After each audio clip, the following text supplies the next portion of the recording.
Welcome to the DevReady Podcast. Joining me on the DevReady Podcast today, I have Kevin Surace. Kevin, thanks for joining me today. Thanks for having me, Anthony. It's a pleasure to have you on. And for those of you that are new here to the podcast and don't know how I do this, I've never actually met Kevin before, so I'll let him introduce himself and take it away, because there's no way I can do justice just by reading his LinkedIn profile. Oh, boy. Thanks, Anthony, for having me again. I'm best known as the father of the virtual assistant, the AI assistant, voice AI, and all these things that are popular now. We actually developed 25 to 30 years ago at a company called Generative, and I ended up with some 95 worldwide patents, a lot of them in the AI space, obviously being the first in voice AI.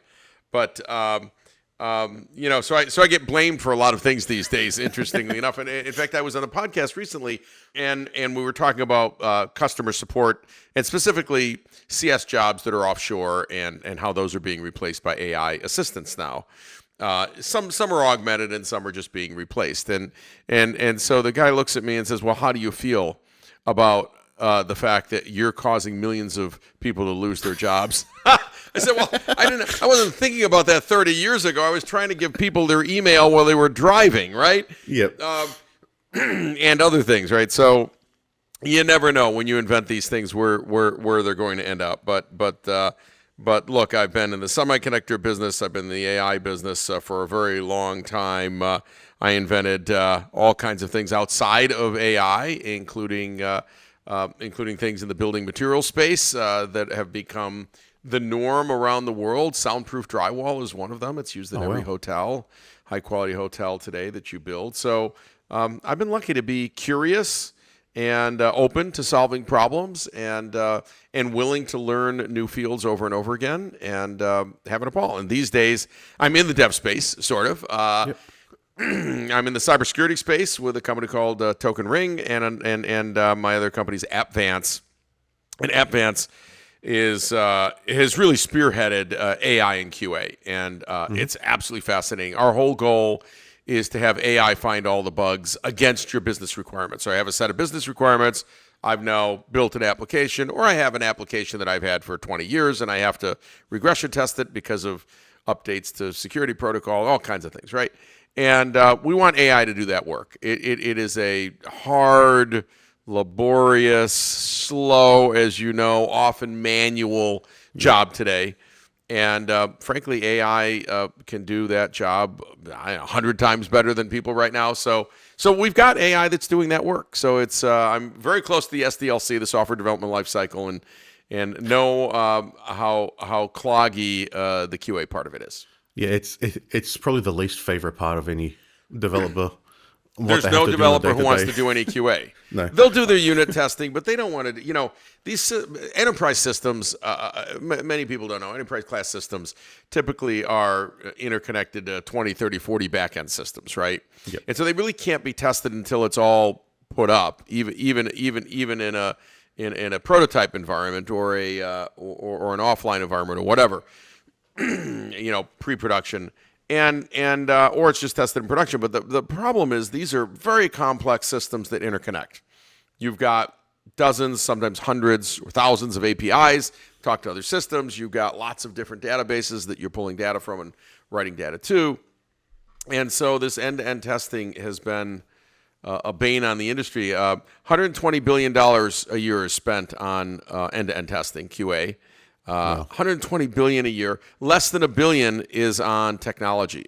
119 billion is people. Yeah, it's just people, manual as well as QA automation people, and I think AI. I've written some articles on this. This is an area where AI is going to own that effort, and there'll be some robot overlords, but you won't have teams of 400, 500 people doing this work.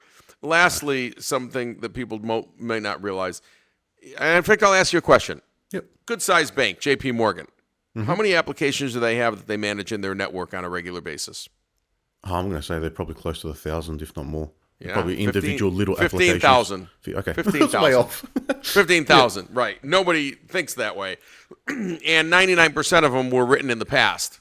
Yep. Whatever the past was. They're not new. There's, they do 5 new applications a year, and the other ones are not new, right? But you have to maintain them. and you have to regression test them every single update, right? You update the OS, you update something else in the stack for security. You don't know what you broke. You don't know, or you update some back-end system, which it connects to, like I said, dozens. And so this is an ongoing thing, and that's how the numbers get so high. So sometimes 35% of the IT budget is QA. Yep. Huge numbers. And that's probably only a fraction of what actually should be happening. So that 120 billion is what is actually spent, not what should be spent. Well, it turns out that's a great point. No one ever asks. I'm glad you brought it up. Do you know that most people, even large corporations, test only about 10% of the user flows of their application because they can't afford to test the rest? 90% goes untested, which is why users find bugs. Yep. You say, why do users find bugs after we tested all this? Because they do things that we didn't test. And some of them are edge cases, but a lot of them are not edge cases. They're right down the middle, and you just didn't think of testing that, or you just couldn't test that function in every state that it appears, because you've got certain business outcomes that could happen in 500 states. So you write a script, you test it in one state, and you hope that the back-end code and the logic allows it to be the same in all 499 other states. And it turns out in 200 of them it isn't the same, and it's one of those 200 you didn't test any of, right? So actually we see this every day. It's absolutely fascinating, and people will argue with me. Well, I don't have to test that. I have a test case here, and it gives me a user flow, and I just have to test that. I said, you were given that test case because there's no way that you have the resources to test 10, 50, 100 times more. So you got an example one. You're going to do that and call it a win. I'm going to call it a start, not an end. And it's only an end because of the limitation of people. So we have this thing called AI script generation that will go generate all those user flows in a matter of hours, right? Yep. And people who've gotten used to it and understand it, it's finding more than 90% of their bugs. I'm not shocked. People who don't understand it up front, say as a prospect for the company, what do they say every time? Every time. Well, I'm not asked to test those things. Oh, I understand. That's because you have 8 people on your team. But let's pretend you had the equivalent of 800. Well, I'm not asked to test those things. They come right back to it. But I'm not asked to. I just need to test these things. Yeah. No, actually, that is a tiny, tiny subset to try to cover as many business rules, business requirements as you can, but not in every state of the application, because it's impossible until AI came. AI can do that. It's a machine. And then they just get mad because the AI is better than they are, and then they sabotage it, and all kinds of stuff that I could tell you story after story. Good, perfectly good people, off and offshore, right? That will literally take scripts that were written by AI, and we know what those look like, right? And add lines to break them. I didn't add anything. A human added this. No, we didn't. It just doesn't work. Doesn't work. No. It works fine when we do it, okay? And you're pushing the same button. It's working fine. So this is actually going on a little bit throughout the AI world right now, where AI is rolling into corporations, and there's people at certain levels, often the lowest level, that are sabotaging those and telling their bosses it doesn't work. And I tried it on, and they're doing things to it to wreck it on purpose. So I think that's probably part of a broader sentiment especially in the development space. So with a QA in development, when you look on anything in Reddit or Twitter, you'll see someone saying this, like, Cursor's amazing. And then you'll see 600 retweets or posts saying it's terrible. It'll never do my job. It's AI crap. It's going to do No. Cursor isn't terrible. It's phenomenal. Don't kid yourself. And Devin and the Gemini all the equivalent and Copilot, all of them, right?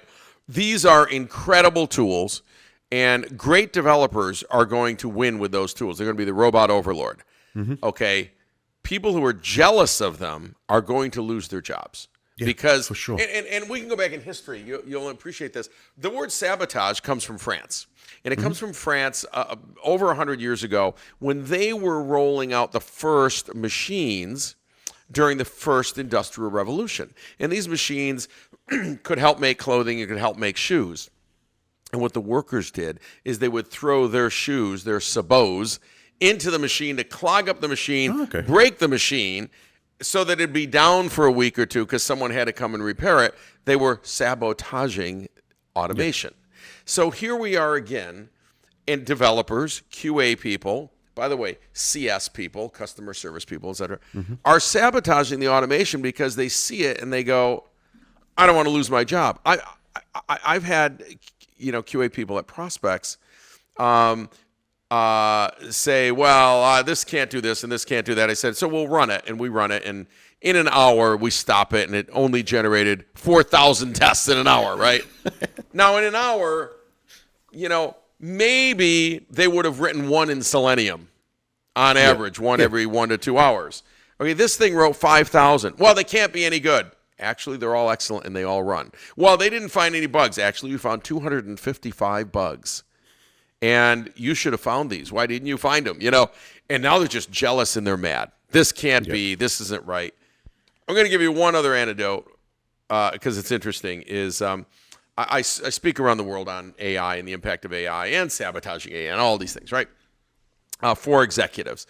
And I was speaking to a whole group. I have a music career too, some music, and there's some awards back there for music and Broadway and film and other stuff, right? When I'm not doing AI, but I was speaking to a group of music professors about what we can do with AI and music. And a few years ago, when we started getting AI that could start to write music, it was pretty crappy. It was nothing to write home about, and it was like blah. But interesting and fun, right? Now, with state-of-the-art, with using a few different tools and stem separation and MIDI export and then import into Finale or Sibelius or something, you can actually write amazing songs, have demo versions of them, including people singing them in ways that you couldn't have. Like, it'll save you $10,000 of studio and production time, and you can have it in 5 minutes. So I took them through making a song for a Broadway musical. And a Broadway musical, there's an I Want song up front. It connects you to that main character and says, I want for them what they want for themselves, right?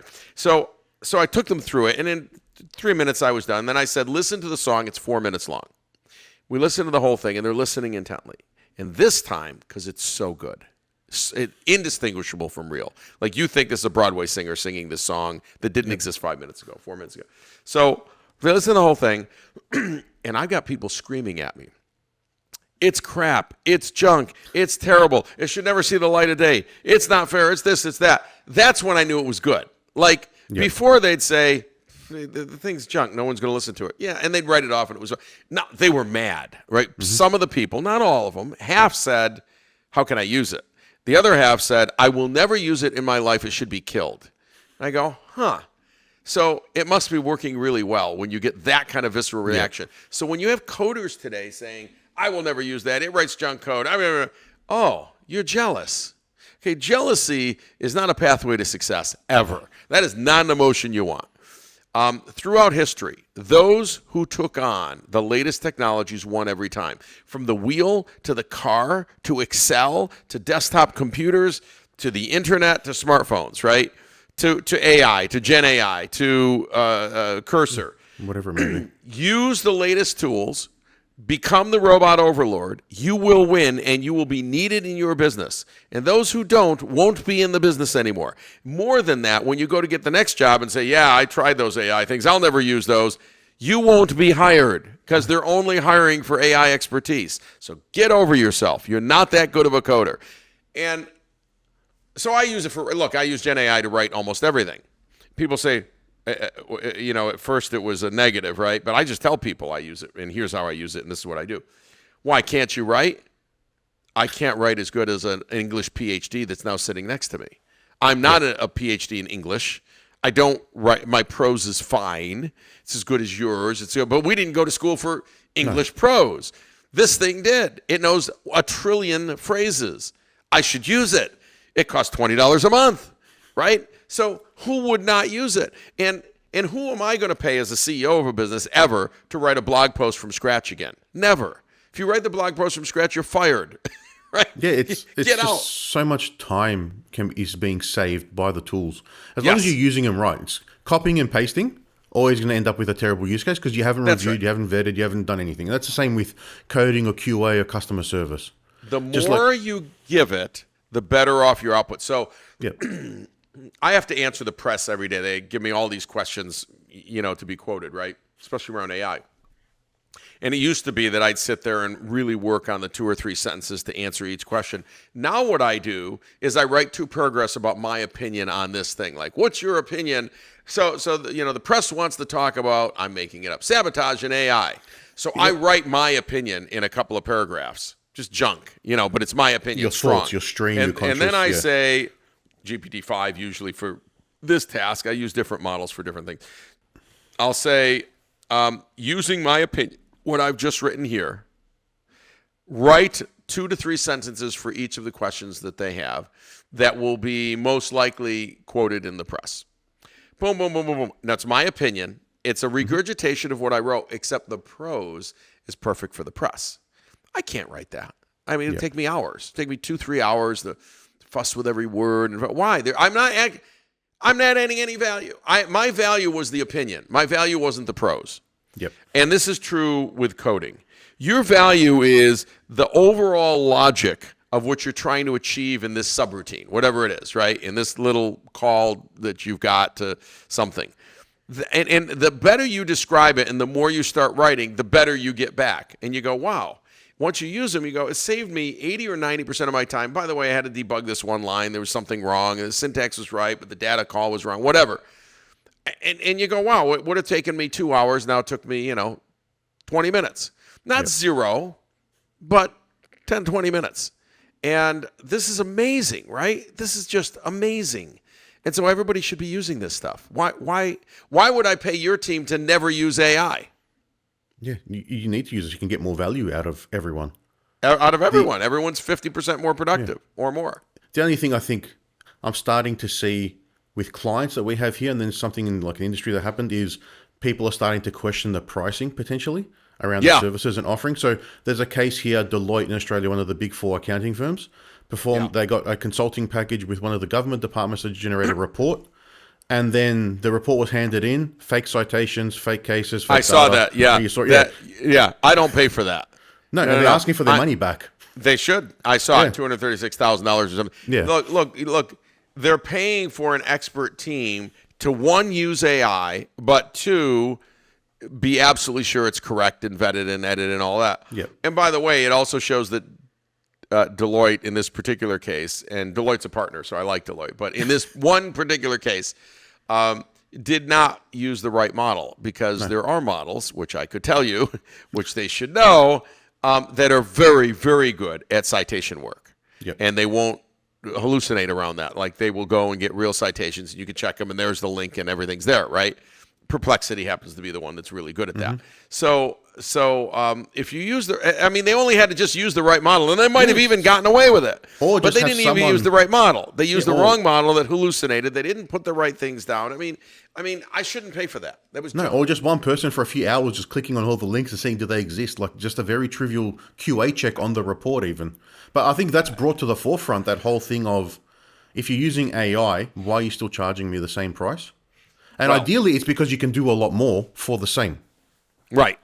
That's right. And look, it ultimately does allow companies to lower their cost structure and therefore either do more for the same price or do just what you wanted for a little lower price. That's fine.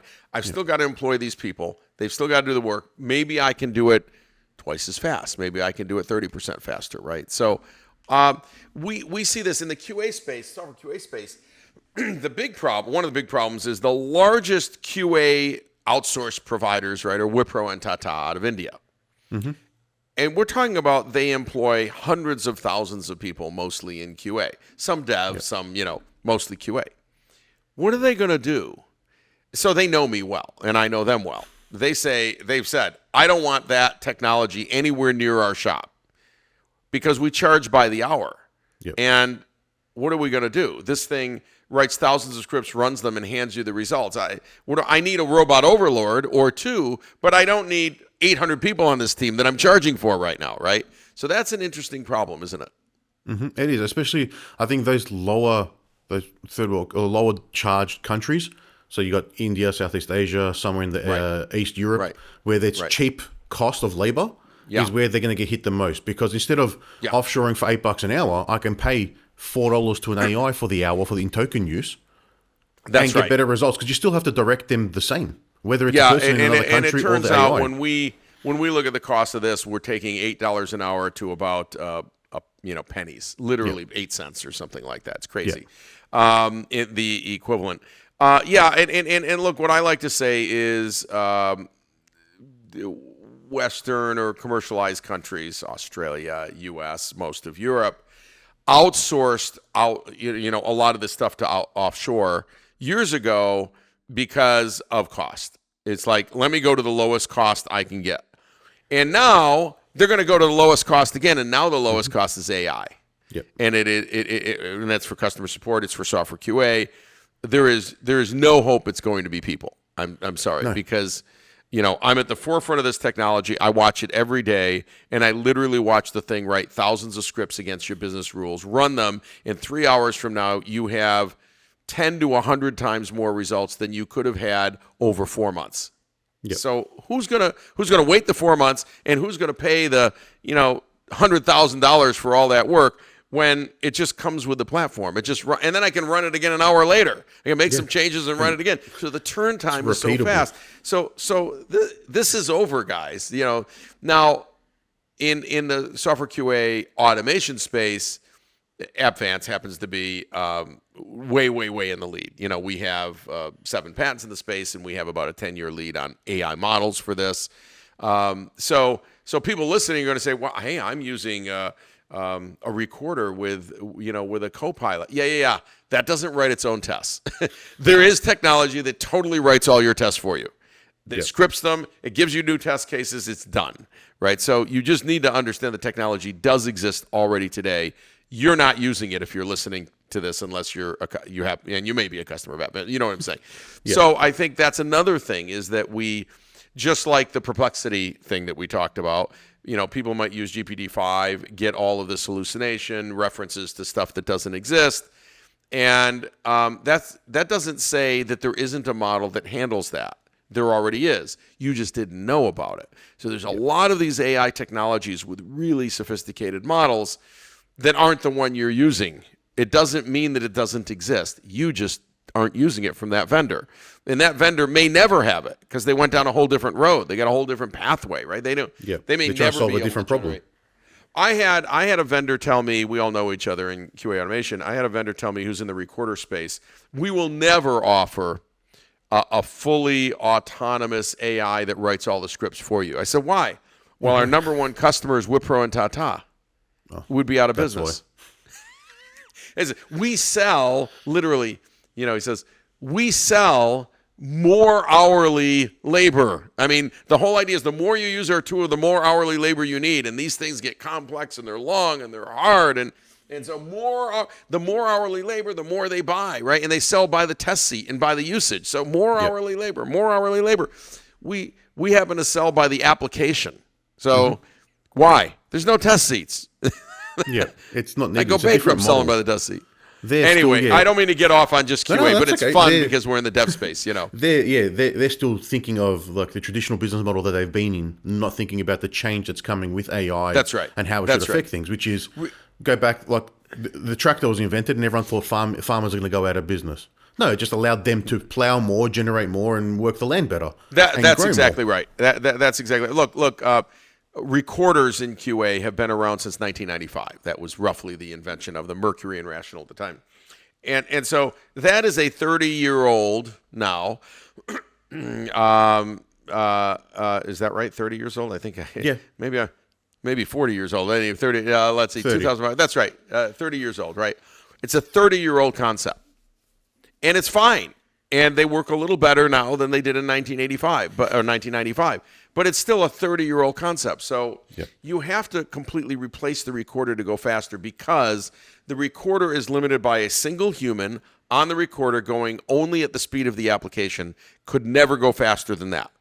So if the application takes 5 seconds a step, you could never record faster than that. Practically, you're probably recording 10 or 20 or 30 seconds a step because you got to think about it, right? So if I want to go faster, I actually have to ditch the concept of a recorder. It's limited by the human and it's limited by the speed of the application. I have to get into something that says I'm not limited by either of those. So actually, one of the tricks we use is we build a digital twin of the application. We generate all these scripts against that, and then we test it against the real application, right? That's because a digital twin is instantaneous. I can go from step 1 to step 46 in a millisecond. I don't have to do 46 steps, all 5 seconds or 10 seconds apiece, right? I can go, whoop, done. And I can go backwards and forwards and do all of that. So, the digital twin, as we know, people are making digital twins of the planet. They're making digital twins of your enterprise. And that's because they're instantaneously fast. And for AI wants to interact at that speed. And so if you want AI to simulate against something fast, it's not the actual application. You simulate against the digital twin. You write all the scripts against that. Then you come back and test the actual application at application speed. Yeah. Right? And that's what happens. That's the same model I've been listening to about with the robotics. They need the real-world engines so they can get a robot to test walking upstairs a billion times as opposed to physically walking up the stairs because it's not possible. Right. Yeah, that's right. We can model that and do it in a digital twin, and in its mind, it walked up the stairs a million times. Yeah. And then when you put it in front of stairs, it's ready to do it because it's already built a model for that, right? And as long as you got the right QA and the right reward function, it'll work well. Because they're teaching them now with reinforcement learning, it's just rewards. Yeah, that is that has been sort of, I believe, the breakthrough in humanoid robotics over the last couple of years. People move from a rule-based system to a reward-based system, and then they'll teach themselves. Now, they may, the one that taught itself to make coffee threw coffee all over the room and then spilled water. Everything was everywhere for days. Yeah. But eventually, over enough days, it learned how to make coffee. Just on a simple reward system. And if you had to program it for every little nuance of making coffee in a coffee maker, the rule set would be huge. I mean, we could build a rule set, but you had coders programming the thing to do that for 6 months. Well, now it watches a human do it. It has a reward system that says until you make a good cup of coffee, you don't get the reward. So it works really hard to eventually make a good cup of coffee that it can never taste. Yeah, and I think on that whole reward thing, it's about how much context you can give it about how the reward should work as well. Because there's cases where I heard where there's simulations where they're attempting to do how getting to velocity from two-legged bipedal objects running. Yeah. And it hacked the system by making just something super tall that fell over and it had a greater velocity than the thing that could run. So the reward was reached. But it's more about giving it the right context to understand the reward and how it applies in the environment, what you're trying to do. So again, going back to that, give it enough information, you get the right result. Yeah. These, we're finding a lot of these kinds of reinforcement learning systems coming to play now, even in Gen AI, to make the models better. It turns out it's a brilliant construct that lets the machine go sit in the corner for a day, a week, a month, doesn't matter until it has solved it infinitely, basically. It's how we teach it how to play games, right? You just tell it what the reward is and how to get the reward, and it'll eventually figure out how to play the game by itself. Yeah, the games are with a little bit more finite rules. It makes it a little bit easier, I think. It does. Than just the self-exploratory. So the AlphaGo moment, when we had that was probably the breakthrough for that. That was a heck of a breakthrough, given it has an infinite number of possible moves, basically, right? But it was quite a breakthrough moment, and the players were pretty mad because they didn't feel that a machine could possibly ever solve this problem. Again, same story. Going back to that 10 years ago when that happened, people thought, the AI can never do it. Well, people before that thought you could never win Jeopardy, and before that thought you could never win at chess. But of course, today our smartphone will beat us at chess every single time. It's the algorithm isn't that hard. Yeah. And a deep learning system around it isn't hard at all. So it's fascinating times. Couldn't live in a better time, right? It's the frontier of everything we're doing, and it's probably at a scale that we've never seen before, I think, as well. Absolutely. So you've been in the space for a long time.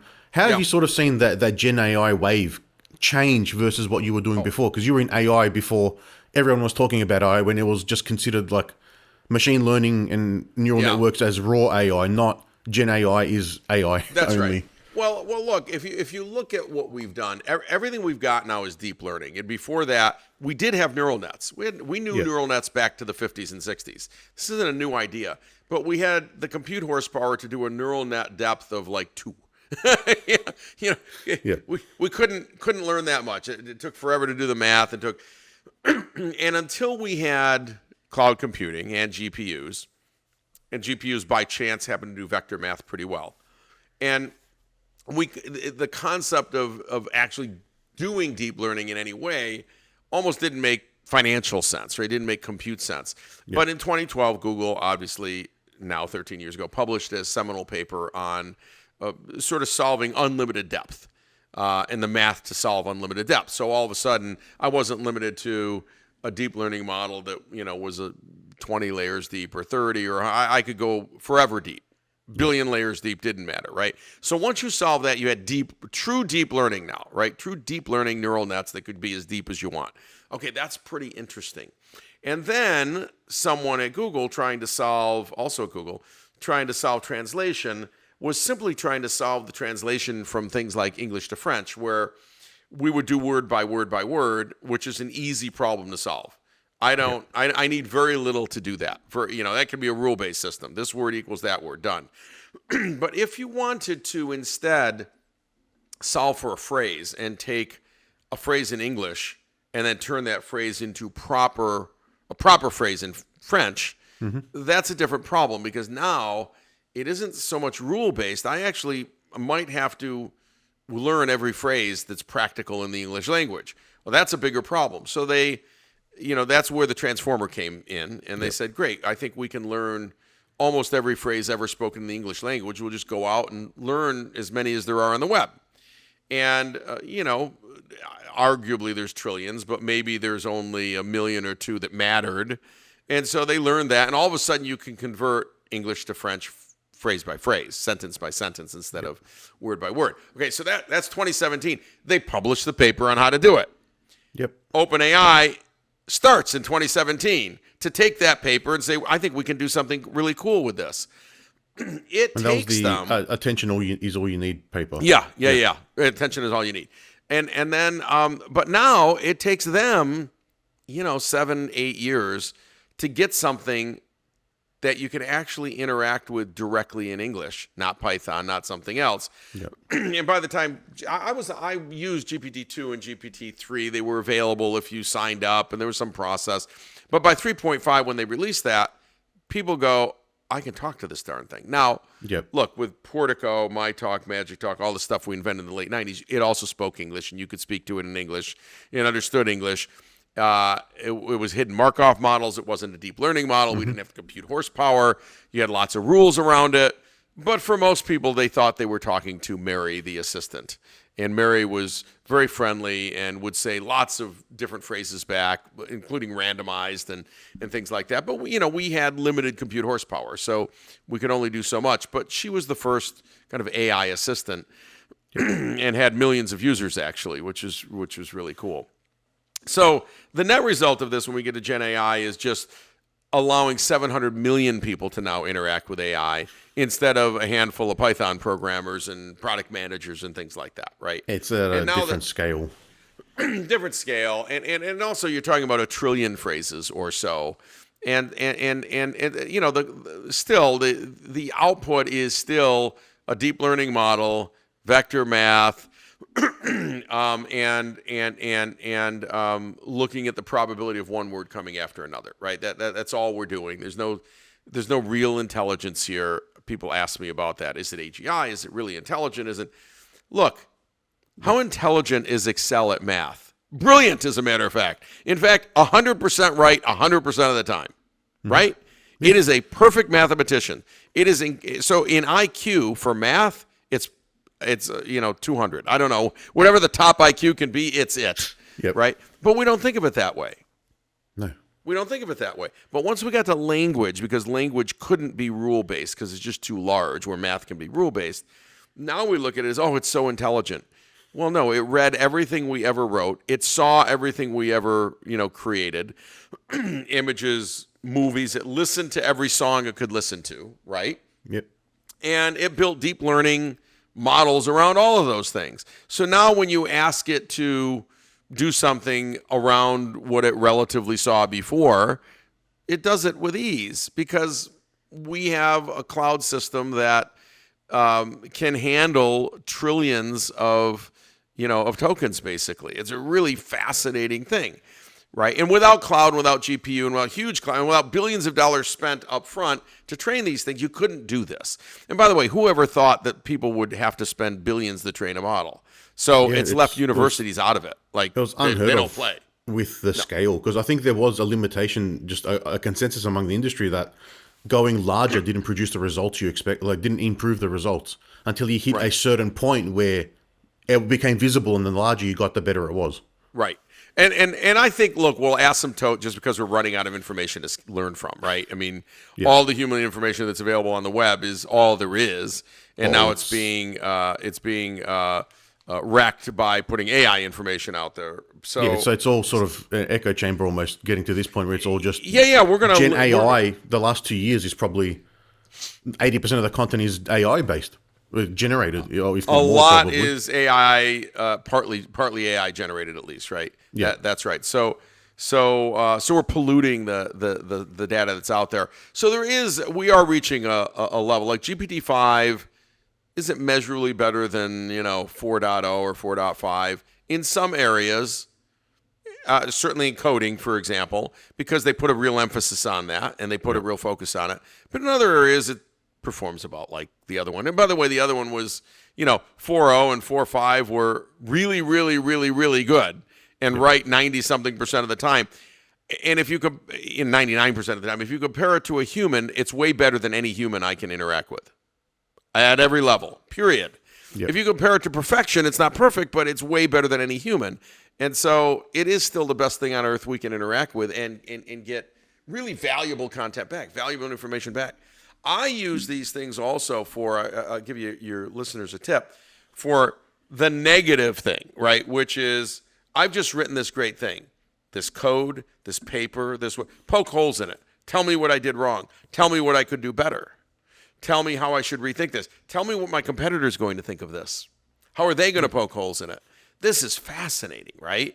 And it's really good as the devil to push back at you and make you better. So use the tools every hour, every minute if you can. Changes your life. The more you use them, the better you get with them. The more ideas you get, the more you understand the capabilities. Yes. I remember testing GPT-2 when you had to apply for the API key and wait for access. I did a couple tests. I'm like, oh, that's cool. It can complete the sentence for me, because that's all it was at that point. It was just sentence completion. It wasn't even a chat. And now I'm kicking myself that I didn't spend enough time with it to understand what, like, the ideas that I had 2 years later when I was actually using ChatGPT. Right. Because, like you said, if you don't spend enough time with it, you're not going to understand the complex, or the possibilities and the nuance of what's actually possible. That's right. Yeah, that's right. Yeah.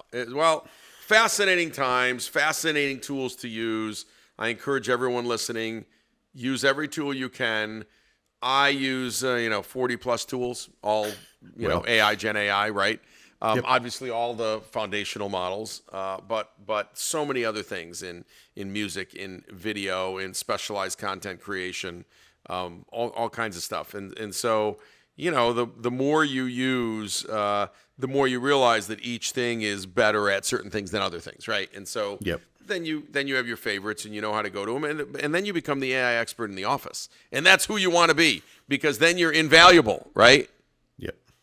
Yeah, I think that there's that statement that people have been saying for a couple of years now, that AI is not going to take your job. It's the person who uses AI that will take your job. That's right. And at some point, the AI will replace, because there's certain roles where you don't want actually people doing that work. It's very low value. It's laborious. It's mind-numbing. The biggest difference I've had since using it is when we first got ChatGPT first launched, and you had those first few months when only a few people were using it, like, I would go home and I wouldn't be brain dead, because it would help me take that mental load off. Right. But now you're doing so much more, that's come back. So you have to figure out how to offset that. If you're not using it as a cheat and you're doing more with it, your brain is processing more than it ever processed, like 5 times more or something. Mm-hmm. I'm reading and creating more content than I've ever created and read and opining on. And like, my brain is fried at the end of the day. I'm doing so much. On the other hand, I am probably delaying dementia. That's how you have to look at it, right? Because the synapses are firing all over the place, and you want to get dementia fast. Watch Gilligan's Island or some dumb show for the next 2 years, and you won't be able to think anymore, right? Because you've stopped firing those synapses that are doing all that critical thinking. So, what did you want to talk about on this podcast? Now that we got this 30 is the seconds conversation. left. No, I think this has been good. It's just a chat and understanding like how you're seeing things. You're in the space, you've been in it for a while, so you've got a different perspective than most people, and you're a big proponent of it. So a lot of people listening may be the ones that are like, just use ChatGPT occasionally for an email here and there, and still don't understand how much it can actually help and bring value to what they do, even to their lives. Like, I use it at home, I'll get an idea and I'll just think of something. And I'm, all right, I'm building something in my shed. This is what I want to build. This is what I want to do. Right. Give me a rough plan. Then I'll take that and draw it on paper, plan that out, and go, yeah, all right, I think you did something wrong here. Help me figure it out. All right, here's the website we can go, like my Home Depot equivalent in Australia of Bunnings, and tell me what I need to buy now. Give me the shopping list so I don't have to then spend 20 minutes doing that. Like, Look, I upload documents all the time. Here's this very complicated spreadsheet. What is it telling me? Yep. It's got 18 tabs. I could eventually figure it out, maybe, but the person who sent it to me isn't available. Just tell me how the dumb thing works. What is it saying? What's it saying about our business? How are we doing? How can I improve the business? Now I can add value by doing those things. I'm probably adding no value by spending an hour to figure out how the spreadsheet works. Joe could have told me, but he failed to. So now AI tells me. So spreadsheets, documents, sometimes I got to summarize. I look at an entire annual report. It's 76 pages. I'm going to a meeting, and I want to talk about what they're doing right and what they're doing wrong. I do not have time, nor is it valuable for me to read all 76 pages. But within the 76 pages, there might be a paragraph or two somewhere in there that are going to be really interesting to our business. I need to learn from that. So GPT-5 is a good one for this, right? Here's the upload. Here's the PDF. Analyze this. Tell me how this impacts our business and what we can learn from it and what I should talk about in this meeting with these people. Boom. Wow. Okay. I didn't waste my 5 hours reading 76 pages. Yep. I'm done. And then you're getting the information that you need, not trying to then sift through everything in your head and forgetting the things that you read on page 3 by the time you get to page 70 as well. Right. Yeah, it has to be treated like another employee. Like it's just someone there that can do the work. And unless you tell them what you want to achieve, it's not going to do it properly. It's just like you would with a person or an assistant. That's right. You are the robot overlord. People say, well, this thing can take over. It's just sitting there waiting for you to ask a question. It can't take over anything, and Microsoft can unplug it tomorrow. So it's not going to take over anything. It's looking for, it's trying to service is all it's trying to do, right? And it is in service to whomever walks up and asks it a question. So everybody get over yourselves and stop being jealous of Cursor. It's a better coder than you. And I know there's senior coders. It's not better than, I get that. But it is certainly better than an entry-level coder. And it's probably better at syntax than any coder because it'll never get it wrong.